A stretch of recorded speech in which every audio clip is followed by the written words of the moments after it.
Hi friends, ഇന്ന് കഴിഞ്ഞ Christmas പരീക്ഷകളിൽ ചോദിച്ച ഒരു ചോദ്യമാണ് ഇന്ന് തന്നിട്ടുള്ളത്. നിങ്ങൾ ആ ചോദ്യം വളരെ വ്യക്തമായി നോക്കുക. ഇത്തരത്തിലുള്ള ചോദ്യങ്ങളാണ് വരാനിരിക്കുന്ന മോഡൽ പരീക്ഷയ്ക്കും അതുപോലെ ആനുവൽ എക്സാമിനൊക്കെ വരുള്ളൂ. ഇതുമായി ബന്ധപ്പെട്ടുള്ള നിയമങ്ങൾ കോർത്തിണക്കിക്കൊണ്ട് PSC എക്സാമുകൾക്ക്, PSC എക്സാമിൽപ്പെട്ട LGS എക്സാമുകൾക്ക്, LDC എക്സാമുകൾക്ക്, അതിന്റെ പ്രിലിം എക്സാമുകൾക്ക്, കൂടാതെ CBSE ആയ കുട്ടികളുടെ എക്സാമുകൾക്ക്, ICSE സിലബസിൽ പഠിക്കുന്ന കുട്ടികളുടെ എക്സാമുകൾക്ക്, NIOS സിലബസിൽ പഠിക്കുന്ന കുട്ടികളുടെ എക്സാമുകൾക്കൊക്കെ ചോദിക്കുന്ന പൊതുവായിട്ടുള്ള വളരെ ഇമ്പോർട്ടന്റ് ആയിട്ടുള്ള ഒരു നിയമവും അതുമായി ബന്ധപ്പെട്ട ചോദ്യങ്ങളുമാണ് ഇന്ന് തന്നിട്ടുള്ളത്. എല്ലാവർക്കും ഇമ്പോർട്ടന്റ് ആണ് ഈ ചോദ്യം. ഞാൻ അധികം സംസാരിച്ച് വൈകിക്കുന്നില്ല. ചോദ്യം നമുക്ക് വായിക്കാം, ഉത്തരം ചെയ്യാം. നിങ്ങൾ നന്നായി ചോദ്യം വായിക്കുക, ഉത്തരം അതുപോലെ സൂക്ഷിച്ച് ശ്രദ്ധിച്ച് എഴുതാൻ ശ്രമിക്കുക.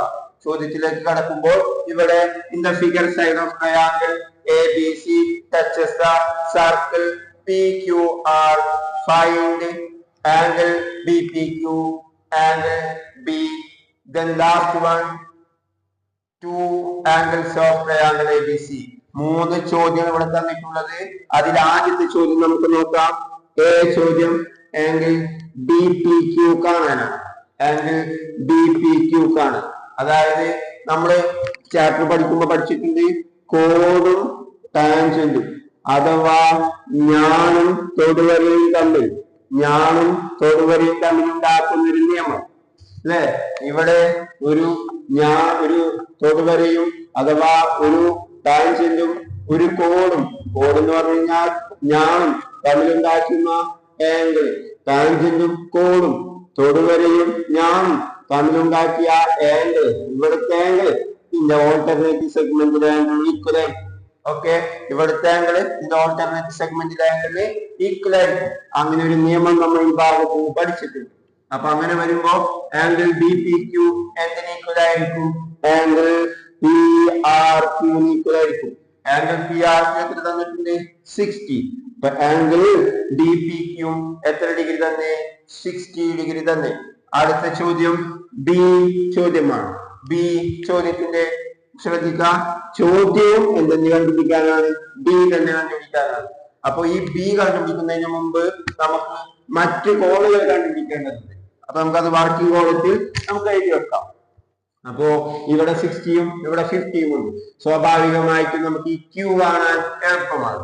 അതായത് ട്രയാങ്കിൾ നമുക്ക് PRQ അല്ലെങ്കിൽ PQR ട്രയാങ്കിൾ പരിഗണിച്ചാൽ ഇവിടെ 60 ഉണ്ട്, ഇവിടെ 50 ഉണ്ട്. എങ്കിൽ നമുക്ക് Q ഭാഗത്തെ ആംഗിൾ എത്രയായിരിക്കും? മൊത്തം ഡിഗ്രി അളവ് 180 അല്ലേ? എങ്കിൽ ആംഗിൾ Q എത്ര കിട്ടും?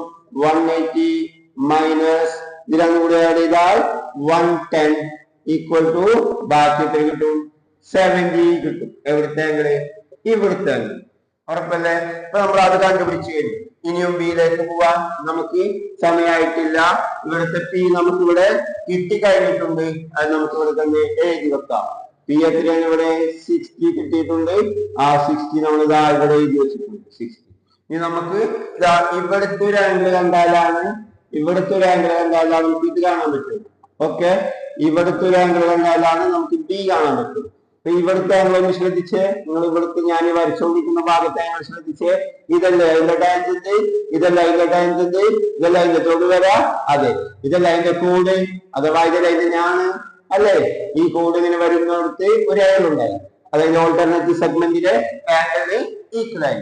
അതായത് ഈ ടാൻജന്റും ഈ കോഡും തമ്മിൽ ഉണ്ടാക്കിയ ഇവിടുത്തെ ആംഗിൾ അതിന്റെ ഓൾട്ടർനേറ്റീവ് സെഗ്മെന്റിലെ ആംഗിൾ ഈക്വൽ ആയിരിക്കും. ആ നിയമം നമ്മൾ പഠിച്ചിട്ടുണ്ട്. അതുകൊണ്ട് നമ്മൾ ഇവിടെയും എന്തെഴുതി? 60 എഴുതി. അപ്പോ ആംഗിൾ നമുക്ക് എന്ത് ചെയ്യാം? ആംഗിൾ QPR ഇവിടെ 60 എഴുതി. ആംഗിൾ QPR 60 ഡിഗ്രി എഴുതി. കാരണം എന്താണ്? അത് ആംഗിൾ PRQന് ഈക്വൽ ആണ്. കാരണം എന്താണ്? ടാൻജന്റും കോണും തമ്മിൽ ഇന്റർസെക്ട് ചെയ്ത ആംഗിൾ അതിന്റെ ഓൾട്ടർനേറ്റീവ് സെഗ്മെന്റിലെ ആംഗിൾ ഈക്വൽ ആയിരിക്കും. അപ്പൊ ഇവിടെ 60 കിട്ടി. സ്വാഭാവികമായിട്ട് നമുക്ക് എന്ത് ചെയ്താൻ പറ്റും? ഇവിടെ 60 കിട്ടിയാല് ഇവിടെ 60യും ഇവിടെ 60യും. അപ്പൊ ഈ B എന്തായിരിക്കും? Angle B is equal to 60 degree. കാരണം 180 മൈനസ് 180 മൈനസ് 120 ആണ് ഈ ആംഗിൾ ബിയുടെ ഭാഗത്ത് കിടക്കുക. ഓക്കെ, ഇവിടുത്തെ രണ്ടും കൂടി കൂട്ടി 180 നിന്ന് കുറച്ച് കഴിഞ്ഞാൽ ഇവിടുത്തെ ആംഗിൾ. ഓക്കെ, അപ്പൊ അത് ബി കിട്ടി. ഇനി നമുക്ക് മൂന്നാമത്തെ ചോദ്യത്തിലേക്ക് പോവാം. മൂന്നാമത്തെ ചോദ്യം ടു ആംഗിൾസ് കണ്ടുപിടിക്കാൻ. Any two angles A B സിയിലെ ഏതെങ്കിലും രണ്ട് ആംഗിൾസ്. ഓൾറെഡി ഇവിടെ എത്ര കിട്ടി? ഇപ്പോ 60 ആയി. സംശയമൊന്നുമില്ലല്ലോ? ഇല്ല, ഇത് 60 ആയി. എങ്കിൽ നമുക്ക് ഈ രണ്ട് ആംഗിളാണ് എയും സിയും. സി ആംഗിളും സിയും കണ്ടുപിടിക്കാൻ എളുപ്പപ്പണിയുണ്ട്. അപ്പോ സി കാണാൻ സിയുടെ അടുത്തുള്ള ആംഗിളുകളേക്കാണ്. എ കാണാൻ എയുടെ അടുത്തുള്ള ആംഗിളാണ്. ഇവിടെ നമുക്ക് ഇവിടെ 70 വന്നതുകൊണ്ട് ഈ കോണും ഈ ടാൻജന്റും ഉണ്ടാക്കിയ ഇവിടുത്തെ ആംഗിൾ ഓൾട്ടർനേറ്റ് സെഗ്മെന്റിലെ ആംഗിൾ ഈക്വൽ ആയിരിക്കും. അപ്പോ ഇവിടെ എത്ര വരും? നമുക്ക് 70 വരും. സംശയമൊന്നുമില്ല. ഇവിടെ 70 ആയാൽ ഇവിടെയും 70 വരും. സംശയമൊന്നുമില്ല, ഉറപ്പാണ്. അപ്പൊ അങ്ങനെ വരുമ്പോൾ നമുക്ക് എന്ത് ചെയ്യാം? ഇവിടെ ഇപ്പൊ 70 കിട്ടി, ഈ ഭാഗത്ത് 50 കിട്ടി, ഇവിടെ 60 കിട്ടി. ഓക്കെ, ഉറപ്പല്ലേ? ഇനി നമുക്ക് എന്ത് ചെയ്യാം? ഇവിടെ അതുപോലെ നമുക്ക് ചെയ്യാം. ഈ ഭാഗം എങ്ങനെ കിട്ടും? ഈ ടാൻജന്റും ഈ കോഡും തമ്മിലുണ്ടാക്കിയ ഇവിടുത്തെ ആംഗിൾ അതിന്റെ ഓൾട്ടർനേറ്റ് സെഗ്മെന്റിലെ ആംഗിൾ ഈക്വൽ ആയിരിക്കും. ഇവിടെ 50 ആയാൽ ഇവിടെയും 50 ആയി. ഓക്കെ, ഉറപ്പല്ലേ? ഇവിടെ 50 ആയാൽ ഇവിടെയും 50 ആയി. ഇനി നോക്കാം. ഇവിടെ നോക്കി, ഈ ഭാഗം എങ്ങനെ? ഇവിടെ ഈ ടാൻജന്റും ഈ കോഡും തമ്മിലുണ്ടാക്കിയ ആംഗിൾ എത്രയാണ്? ഇവിടെ അല്ലേ? അതിന്റെ ഓപ്പോസിറ്റ് സെഗ്മെന്റിലെ ആംഗിൾ ഈക്വൽ ആയിരിക്കും. ഇവിടെ നമുക്ക് എത്രയാ? ഇവിടെയും 50 ആയി. അപ്പോ ഇവിടെ 50യും 50യും രണ്ട് 50 വന്നു കഴിഞ്ഞാൽ എത്ര കിട്ടി? 100. എങ്കിൽ ആംഗിൾ സി എത്ര കിട്ടും? 80 കിട്ടും. ആംഗിൾ സി എത്ര കിട്ടും? 80 കിട്ടും. Angle C is equal to 180 minus 50 plus 50. 180 minus 100 that is equal to 80 degree. അപ്പൊ ഇവിടെ നമുക്ക് 80 കിട്ടി. ഉറപ്പായ? അപ്പൊ ആംഗിൾ സി യു ആയി, ആംഗിൾ ബി യു ആയി. ടോട്ടൽ ഇപ്പൊ രണ്ടെണ്ണയില്. ഇത്ര ചെയ്ത് നമുക്ക് അവസാനിപ്പിക്കാം. ഇത് പലതവണ നിങ്ങൾ മനസ്സിലാക്കുക. പ്രധാനമായി ഈ ചാപ്റ്ററില് ഈ ചോദ്യത്തിൽ കോഡ്, ടാൻജന്റ് എന്നിവയുമായി ബന്ധപ്പെട്ട കാര്യമാണ് പറയുന്നത്. ശ്രദ്ധിക്കുക, മനസ്സിലാക്കുക, എളുപ്പം പഠിക്കുക, എഴുതി പഠിക്കുക. ഡൗട്ടുകൾ ഉണ്ടെങ്കിൽ കമന്റ് ചെയ്യുക. എല്ലാവർക്കും വിജയാശംസകൾ.